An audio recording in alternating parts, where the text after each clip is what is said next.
आज हम अगला टॉपिक सीमोस जो है कॉम्प्लीमेंट्री मेटल ऑक्साइड सेमीकंडक्टर। नाम बहुत बड़ा लग रहा है और नाम से काफ़ी टफ टॉपिक लग रहा है, पर जितना नाम बड़ा है उतना टफ टॉपिक है नहीं, लेकिन महत्वपूर्ण बहुत ज़्यादा है। सीमोस आज की जनरेशन में सर्वाधिक उपयोग होने वाला सेमीकंडक्टर है। ठीक है, तो complementary metal oxide semiconductor CMOS हम पढ़ेंगे। पेपर में 101% पूछा जाता है। बहुत कम बच्चे लेकिन इसको अटेम्प्ट कर पाते हैं, लेकिन मैं कोशिश करूंगा कि आज के बाद आप ये क्वेश्चन जरूर अटेम्प्ट करें। ठीक है, सीमोस देखिए, सीमोस मुख्यतः दो प्रकार के मेटल ऑक्साइड सेमीकंडक्टर से मिलकर बनता है। पी टाइप का मेटल ऑक्साइड सेमीकंडक्टर और एन टाइप का सेमीकंडक्टर। हम लोगों ने पिछली कक्षाओं में पढ़ा था कि सेमीकंडक्टर के दो प्रकार होते हैं, एक पी टाइप का सेमीकंडक्टर होता है और एक एन टाइप का सेमीकंडक्टर होता है।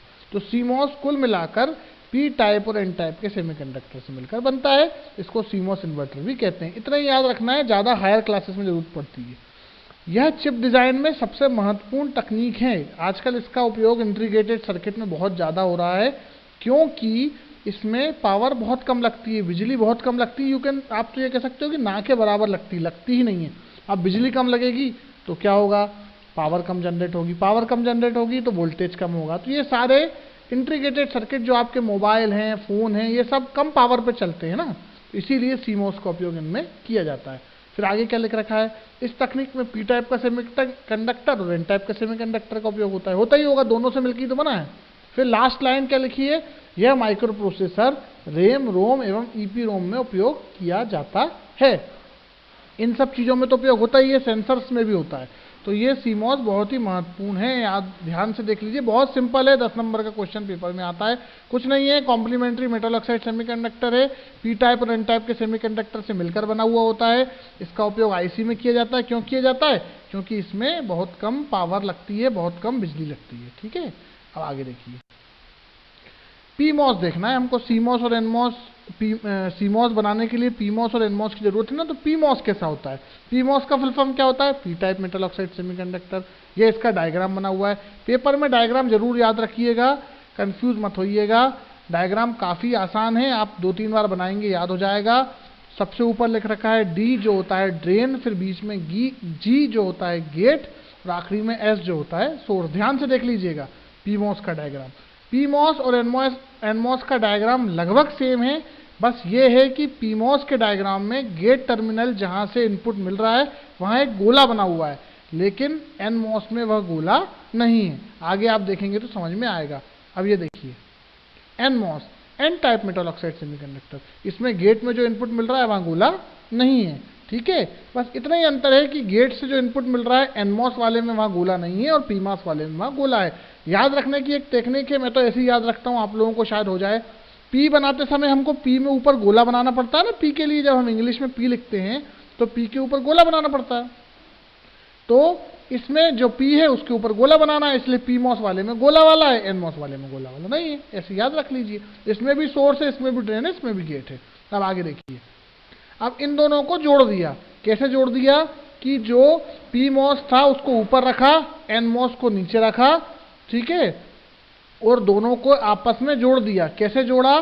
जो पीमोस था उसके सोर्स को एनमोस के ड्रेन से फैब्रिकेट कर दिया, या वेल्डिंग कर दिया, या जोड़ दिया। ठीक है, और उन दोनों को जोड़कर उससे आउटपुट ले लिया। ठीक है, और दोनों के गेट टर्मिनल को जोड़कर उससे इनपुट ले लिया। तो ये क्या बन गया हमारा? सीमोस।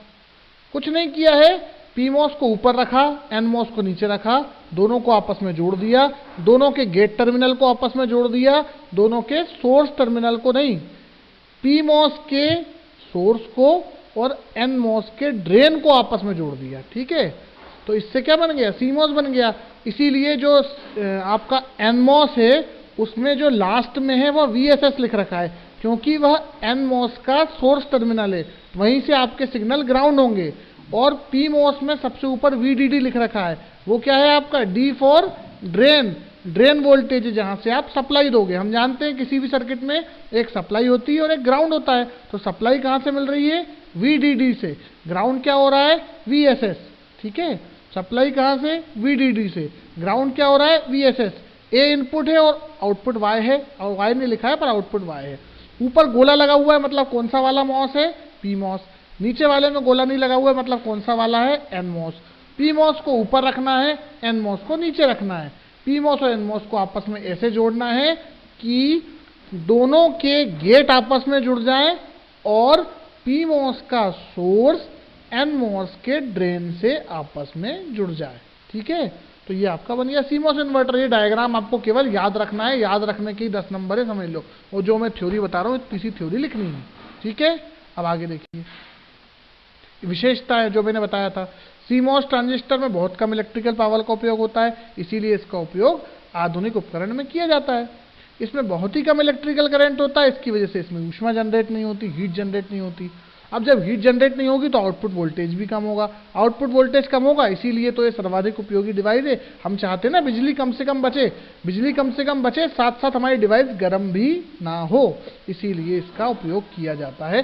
डायग्राम अच्छे से 2-3 बार बना के याद रख लो, नहीं तो मैंने समझाया है वैसे याद रख लो। आगे देखिए आप, CMOS की सहायता से NAND एवं NOR गेट को डिजाइन करिए। ये पेपर में 10 नंबर का क्वेश्चन आता है हर बार, तो आप अगर ये दोनों क्वेश्चन कर लोगे तो ये यूनिट में से कुछ भी नहीं पढ़ोगे तो भी फायदा हो जाएगा।